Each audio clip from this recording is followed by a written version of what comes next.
Okay, here we are. We're back in my kitchen in the house. It's just a simple kitchen, much like any kitchen that you might have, and just kind of to demonstrate that this happens.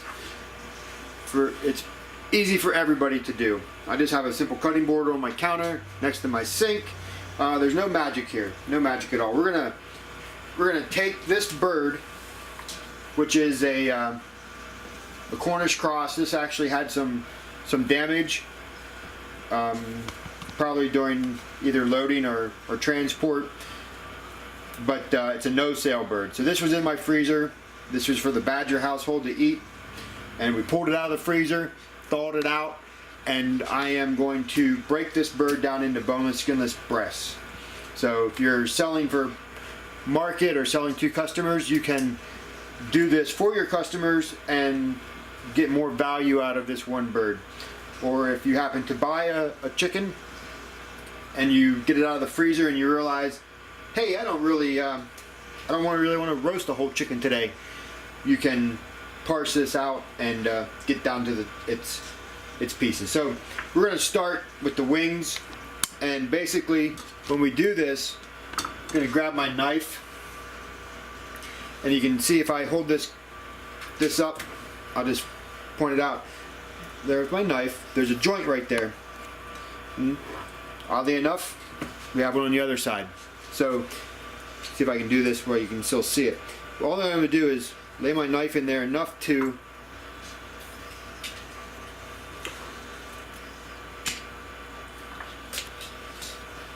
I open that cut up, and you can see right in there you start to get a little bit of the cartilage. There's a ball and socket where the joint comes in, and once I open that up, I use the weight of the bird to kind of, you can see it here it popping free. Now you can really see it. I'm just take my knife and just cut, and I'm actually going to cut very close to the wing and leave as much as my meat on the breast there as I can.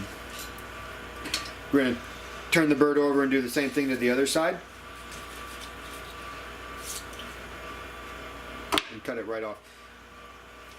Then we can save these wings for later. These make perfect wing dinners. Just fold them up like that.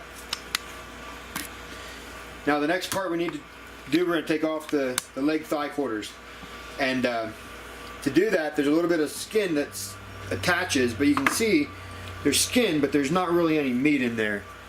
So we're just going to separate that skin, just give it a little cut, and we're going to do the same thing.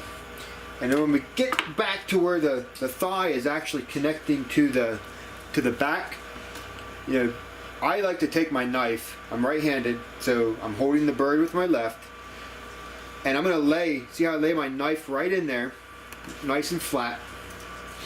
I'm going to follow the contour of the bird's back right along that.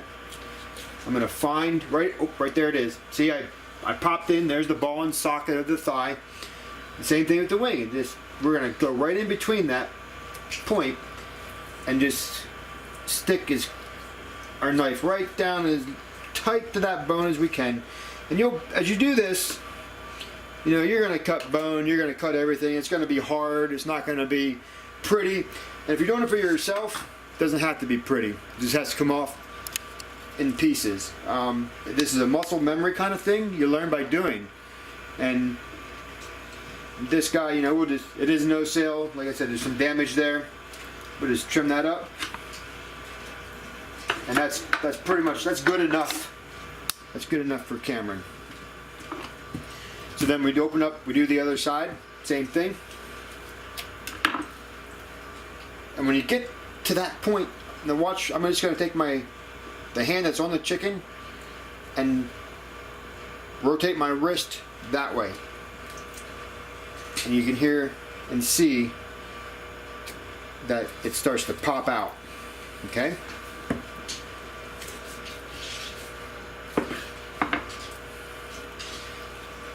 When I was in Cameroon recently trying to talk to those guys about further processing chickens, they're like, I tried to do this just by talking about it. I didn't even have a chicken in my hand. It was very hard. So kind of some inspiration to do this video. Now the next thing we need to do is get the most valuable parts of our chicken off. And before I do that though, I just want to, at this point you have a choice. You know, you could make this an airline breast, right? That is taking, we'd separate the rib cage here on either side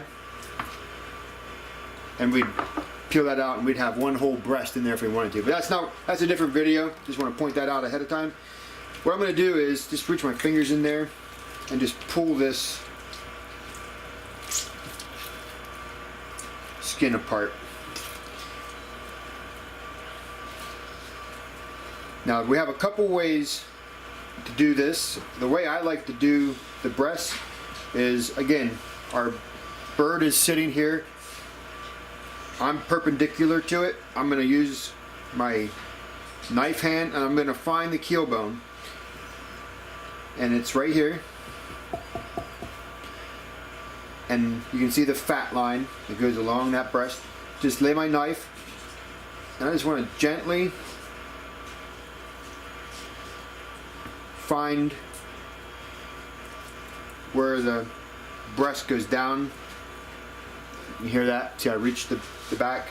Just want to flay along the edge of that. We're going to go right up. Tilt the bird so you can see it there. We're just going to slice it. There's my wishbone right there. And then if I open that up, just so you can see the shot. But this is just as much about making some small cuts to pull, to free the skin and the flesh, and putting pressure on it with or by pulling it to separate it. You know, if you've ever skinned any animal in your life, you know what that motion is like.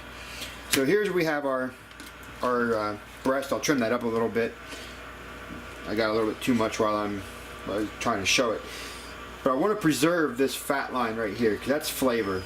Anytime I can keep the fat on the chicken, we're a happy bunch. So there's my breast and here's the tender. If I wanted to, I can pull that out. And there's my breast.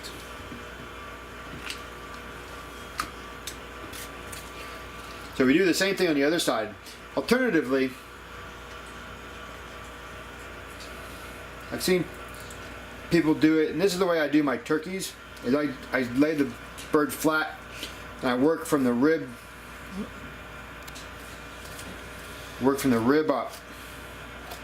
Again, it's the same cutting motion. You can see as I get up there, I'm going to go right over top of that tender. A lot of times you can just pull this guy right out here. See how it's not connected by much.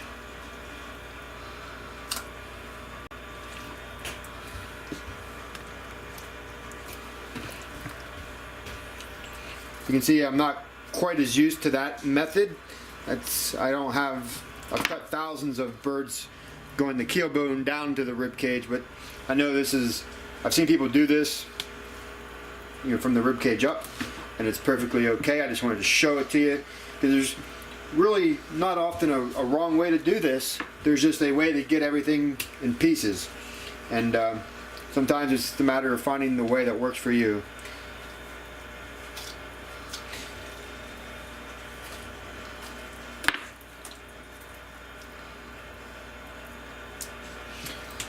Now we have our back. So we'll just throw that in the stock pot with some water and we'll cook that down for 3 hours or so and get some broth.